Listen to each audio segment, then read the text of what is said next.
Ayan, Andre, congratulations. Ay, thank you. Can you tell briefly your role here in Pasahero? Bale, ako si Martin. Tapos, may something going on with me, kay Yumi, tsaka kay Kian. Which is, basta may something sa aming tatlo, kaya abangan nyo na lang. Ayokong mag-ano eh. Basta may something sa amin doon. Tapos, Nakarelate ka ba personally sa role mo? Hindi. Hindi ako nakarelate dahil... Walang something. Hindi ako kabit eh. Ganon. So happy yung love life mo ngayon? ganon. Wala, single ako. Never naging kabi. Never. Pero ano yung lang sa tingin mo magiging takeaway ng mga audience after watching the movie? Siguro yung pinaka-takeaway para sa akin ng movie is yung nabanggit to ni Bea kanina, yung sa bystander effect. Kasi yun yung yun yung nakita mo nang may nangyari pero hinayaan mo lang. So I guess yung pinaka-turo dito ng movie is tungkol dun sa bystander effect and kung ano yung pwedeng maging consequence kapag wala kang ginawa about something bad. Pero ikaw ba na-experience mo maging pasahero na or commuter? Yes, actually nung college ako, commuter ako. Ang layo kasi ng bahay niya. Ano yung mga nasakyan mo na? Kapag UV ako, tricycle, actually lahat. Pati MRT man? Ang hindi ko lang train. subukan yung carousel. Sa MRT na ano man? Yes. So how was the experience sa MRT? Nung time na nakapag-MRT ako, wala pa MRT nun. As in, siksi ka, ng init.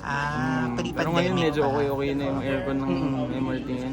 Nung time na yun yung time na ano pa, napuputol yung MRT, yung naiiwan. Yun. Hindi ka ba pinapagalitan ng mother mo kapag nagko-commute ka? Hindi ako nagpapaalam sa kanya. Kasi hindi ka papayagan.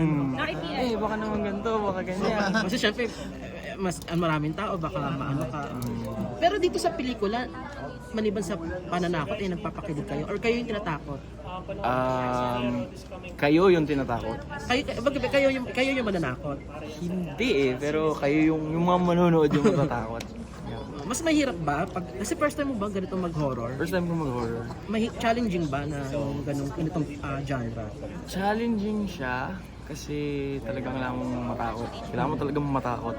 Tapos bukod dun siguro yung dahil nga yung mga taping gabi, so mas prone din kayong makaramdam ng kung ano-ano. So habang nagtitaping kayo, meron pa kayong iniisip na, baka meron ba dito? May mga tuksuhan ba na parang nananakot? Meron din, hindi mawawala yun. Ikaw ba, napipikon ka ba kapag na parang over na yung pamununokso? Ako kasi takot din talaga ako. Pag tinatakot ako, nananahimik na lang ako. Pero loob-loob ko ng takot na talaga ako. Pero pag sapag nanahimik ka pero pinano ka pa rin, tinutukso ka pa rin, ano yung usually nagiging reaction mo? Wala, shut up na lang ako sa gilid. Bahala kayo, pag natakot ako, sisigaw na lang ako. Ano naman sabi ng mother mo na yun nga you're doing a horror film? May mga say ba siya sa mga project mo? Wala naman, lagi lang siya nagpapayo tungkol sa mga... Lagi kong huwag daw kakalimutan, kapag be on time, mga payo ba? Ganun lang, pero yung sa mga horror wala naman. But do you still studying ba? Hindi, graduate na. Pero at least mas may time ka na ngayon to do mga acting projects? Yes. How about teleserye? Meron ako ngayong series sa TV5, yung lumuhod ko sa... Yun yun, gabi-gabi yun. Yeah. With Kiko. With Kiko, yes. Pero kamusta naman yung experience mo doing ang teleserye? Kasi since makain sa oras. Okay naman din, kasi first time ko lang din magkaroon ng serye na yung lagi may taping. Kasi dati usually puro guesting lang sa show, ganyan. So okay din pala, kasi nagiging busy ako. Parang thrice a week kami may taping. So very fulfilling din. Mother mo din may teleserye, pamilya sa grado. Nagkakakita pa ka ba kayo sa bahay? Hindi namin nakikita ni Mami. Kasi ano pa siya, public servant. Public servant, wala na. Si Mami pag nakita ko sa bahay, ma, miss kita. Ganun na. Ito, malapit na yung election. How are you supporting your mother now? Bale sa election, tatlo yung team niya. Hati-hati kami. So si Mami may team niya, may team ko, pati team ni Mimi. Laki ng District 5 so kami mag-iikot. Hati-hati kami. So, kumbaga parang mas malawak. Yes. Pero may dumating pa sa point ko dati na parang sinabihan mo yung mother mo, Sis Aiko, na parang sana huwag ka muna tumakbo, may mga ganun ka ba? Ay hindi, lagi akong ever since support ako kasi nakikita ko kung paano tumulong si Mami. Nakikita ko rin yung epekto kaya ever since full support kami. Si Mimi yung yung kabaliktaran nun dati kasi alala ko noon tatakbo si Mami yung vice mayor nun. tinanong niya kami nun eh. Si Mimi ang sagot niya nun, hindi ma, wag na. Pero ako ang sagot ko nun, hindi ma, laban. So ayun, alala ko lang. Kasi nakikita namin sa SOCMED yung mga programs ni Miss Aiko. Ikaw ba kapag nakikita mo maraming natutulungan yung mother mo, na-inspire ka rin ba na somehow in the future maging public servant ka rin? Actually, na-inspire ko all the time kapag bumababa kami dun sa District 5. Kasi ako din mismo yung bumababa eh. So nakikita ko yung ultimo ako lang, which is hindi naman ako yung kandidato, anak lang ako. Nakikita ko yung epekto nung gaano ko sila napapasaya, tsaka kung paano natutulungan. Kaya parang ang saya din. Eh ako pa lang yun. So sabi ko, paano pa kung ako si Mami? Hindi mas lalo nakakataba siguro ng puso. Yung father mo din nagpa-public servant din. Yeah. So somehow parang yun din yung parang na ano mong landas. Yeah, siguro nga. Pupunta rin doon. Pero kung ikaw, balik tayo sa pelikula, kung isa kayong driver tapos magkakaroon ka ng pasahero, sino yung parang gusto mo maging pasahero? Sino gusto kong maging pusa? Kahit sino. Okay. Sino ba? Depende kung saan yung biyahe. Kung papuntang saan ba yung biyahe. Kunwari Alabang. Kung papuntang Alabang, medyo malayo na yan. Ano ba? Sino bang... Ano yung usually ginagawa mo sa Alabang? Wala, hindi ako nakapapunta. Mas BGC. BGC yan. Pwede. Sino bang okay na pasahero? Kasi taga-Alabang siya, nalulungkot naman siya. Sino ba? Wala akong maisip. Kahit sino, basta yung madaldal. Wag di ako tutulugan. Ganon. Grabe, umabot ka na parang umaga ng tsikahan or daldalan with the barkada. Oo, gusto ko, yan ang trip namin. Tambay lang, tapos kwentuhan. Ano yung pinakamalayong road trip na experience? So, mahilig kasi ako mag-drive.